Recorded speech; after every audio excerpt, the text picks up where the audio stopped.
শুভ সকাল বন্ধুরা। আজ বৃহস্পতিবার, বিকেল এখন 4টে বাজে। ঈদের দিনে বাড়িতে সারাক্ষণ শুয়ে বসে না থেকে বাচ্চারা একটু বায়না করছিল, তাই ওদেরকে নিয়ে বের হলাম একটু পার্কে। চলুন, এর আগেও যে পার্কে গিয়েছিলাম বাড়ি থেকে প্রায় মিনিট 20 দূরে, সেই পার্কেটাই যাচ্ছি। এর আগে যতবার এই পার্কে এসেছিলাম এতটা ভিড় কোনোবারে হয়নি, কিন্তু এবছর ঈদটা তো সেইভাবে ভালো করে হলো না। তাই এখানে এসে দেখছি প্রচুর গাড়ি দাঁড়িয়ে আছে আর বাচ্চা কাচ্চা ভিতরে ভর্তি।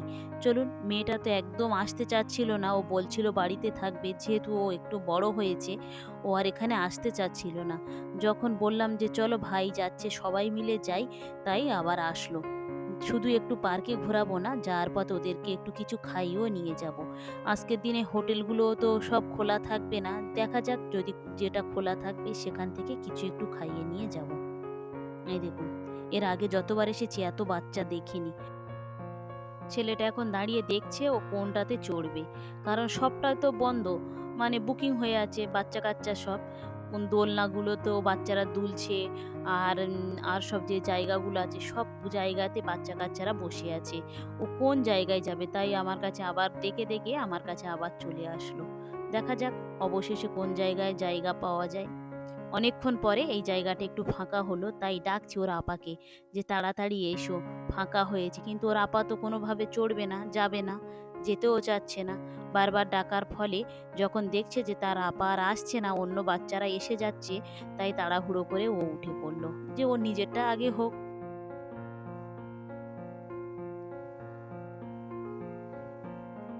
এর আগে আগে দুই ভাই বোনে আসলে কিন্তু দুজনেই এগুলো চড়তো।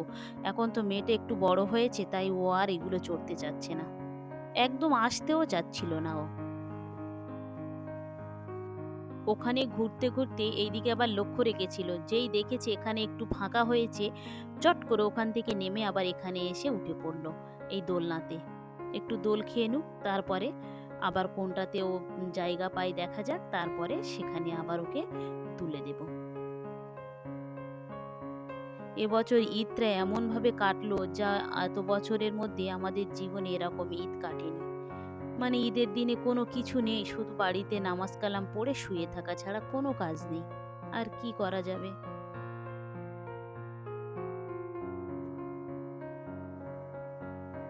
ওখানে খানিকক্ষণ চড়ে নিয়েছে, এবারও একটু চড়বে এই দোলনাটা, কিন্তু কোনোভাবে জায়গা পাচ্ছে না। একের পর এক আমি বললাম যাও ওখানে গিয়ে দাঁড়াও, দেখো যখন কেউ নেমে যাবে তখন তুমি উঠবে। এই যে অনেকক্ষণ দাঁড়াবার পরে ও একটু জায়গা পেল, তারপরে ও উঠে পড়লো।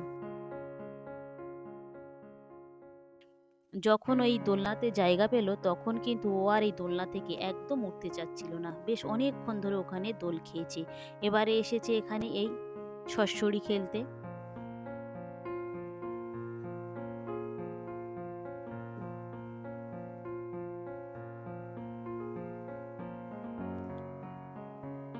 এই দেখুন,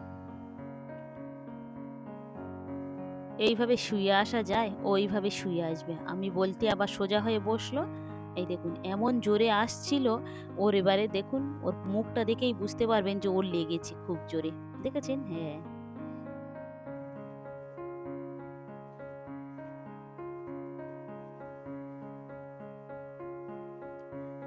পার্কেতে প্রত্যেক মা বাবার মুখে একই রকম কথা ছিল যে ঈদের দিনে এরকম পরিস্থিতি যে বাচ্চারা আর বাড়িতে থাকতে চাচ্ছিল না, তাদের মনটাকে একটু ভালো করার জন্য এই পার্কে নিয়ে আসলাম।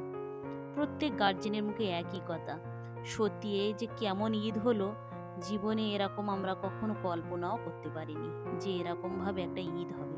এই দেখেন না কোথায় উঠে বসেছে, ও যে পিছন থেকে পড়ে গেলে লাগবে। এই দেখেন জোরে আসতে গিয়ে আবার মাথাতেও ঠুল খেলো। কোথা থেকে উঠছে দেখুন। অন্যদিকে ঘুরে আসতে গেলে দেরি হবে বলে তাই তাড়াহুড়ো করে ওখান থেকেই উঠে গেল। ওই যে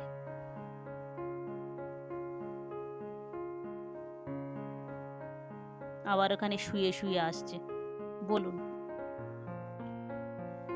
প্রায় সন্ধ্যাও হয়ে এসেছে আর পার্কের বাচ্চারাও এক এক করে সব চলে যাচ্ছে।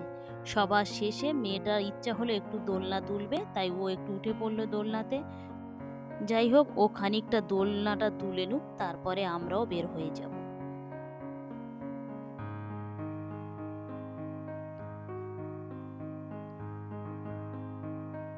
সারাদিন ঘুরলেও ছেলেটার ঘোরা শেষ হবে না। দেখুন, একবার এদিক থেকে ওদিক, ওদিক থেকে এদিক, শুধু খালি ছোটাছুটিই করে যাচ্ছে। এই দেখেন, এবারে যেটা বাকি আছে সেই দিকেই যাচ্ছে।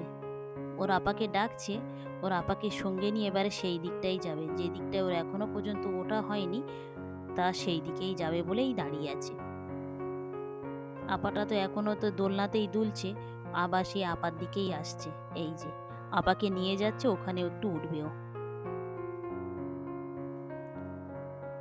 এইটা একটু চড়ে নুক, তারপরে আমরাও বের হয়ে চলে যাব। সন্ধ্যাও হয়ে আসছে, আর দেখছি মেঘও করছে। দেখা যাক কি হয়। আর এখান থেকে বের হয়ে ওদেরকে কি খাওয়ালাম, অবশ্যই কিন্তু সেটা আপনারা অন্য ভিডিওতে দেখতে পাবেন।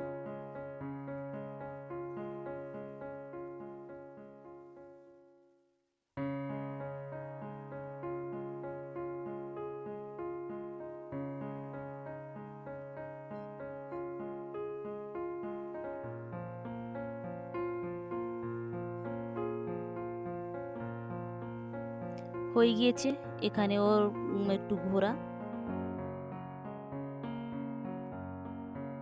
এবারে আমরা চলে যাচ্ছি। ভিডিওটা তাহলে এখানেই শেষ করছি। ভালো থাকবেন, সুস্থ থাকবেন, আর ব্লগটি কেমন লাগলো অবশ্যই জানাবেন। ভালো লাগলে একটা সাবস্ক্রাইব করে দেবেন। দেখা হবে পরবর্তী ব্লগে।